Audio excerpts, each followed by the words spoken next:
Islam promotes idolatry. And this is Irony of important ironies. because this is an issue where Muslims really think they have all other religions, right? They got all other religions in check here. You guys are all the idolaters except us. Now, as I pointed out in other contexts, false prophets don't come to you and say, hey, let's commit a bunch of idolatry. Yeah.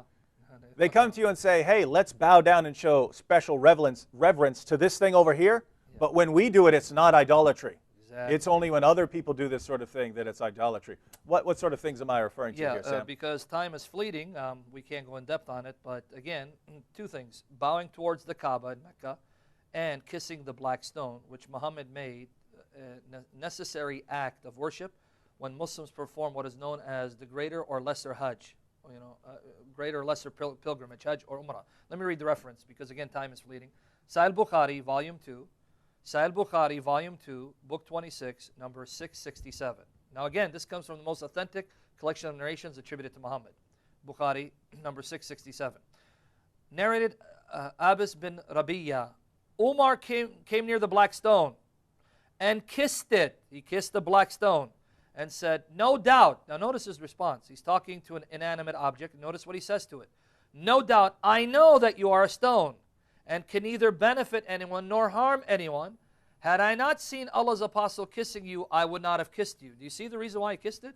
Yeah. The only reason why he kissed it is because he saw Muhammad do it, and he couldn't understand the logic behind it. Yeah, he understood there's something not right here, right? Yeah. I mean, it's an inanimate object. It can't benefit me. Now, when he says it can't harm me, that's not true, because idolatry is very harmful. It can condemn you to hell. But be that as it may, he didn't see any sense in kissing it, but he did it out of allegiance to Muhammad. So notice, Muhammad is the one who set the precedence for others to kiss this object. Now, according to the very scriptures that the Quran confirms to be from God, this is condemned as idolatry. Again, let me just look at two references. Leviticus 26, verse 1. Leviticus 26, verse 1 says, do not make idols or set up an image or a sacred stone for yourselves. Did you catch it? A sacred stones for yourself. And do not place a carved stone in your land to bow down before it. I am the Lord your God. What does God say should be done to these stones? Remember, the black stone was a relic from the paganism that predated Muhammad's time. What should have Muhammad done if he was a true prophet? Numbers 33, 50 to 53. Numbers 33, 50 to 53. Yahweh spoke to Moses in the plains of Moab by the Jordan across from Jericho.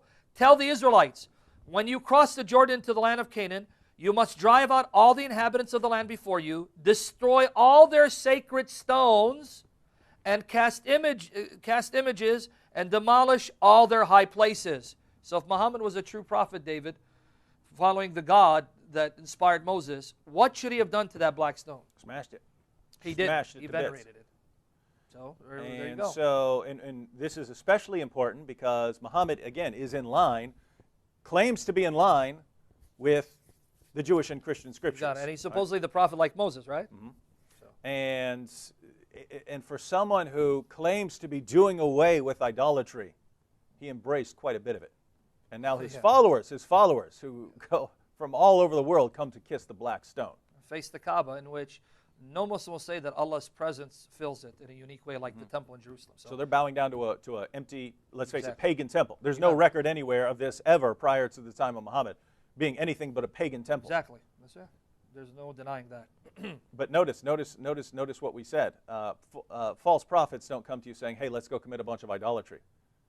Let's bow to that thing over there. But it's not idolatry. It's not idolatry when we bow to the same building that the pagans bowed down to, and when we kiss the same black stone that the pagans kissed.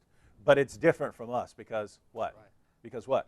We The Muslims believe will in say, one oh, but God. this rock came from heaven. So what? A rock in heaven is created by God just like a rock on earth, right? Why would that make it okay to show this special reverence for it? It's a rock, ladies and gentlemen. Exactly.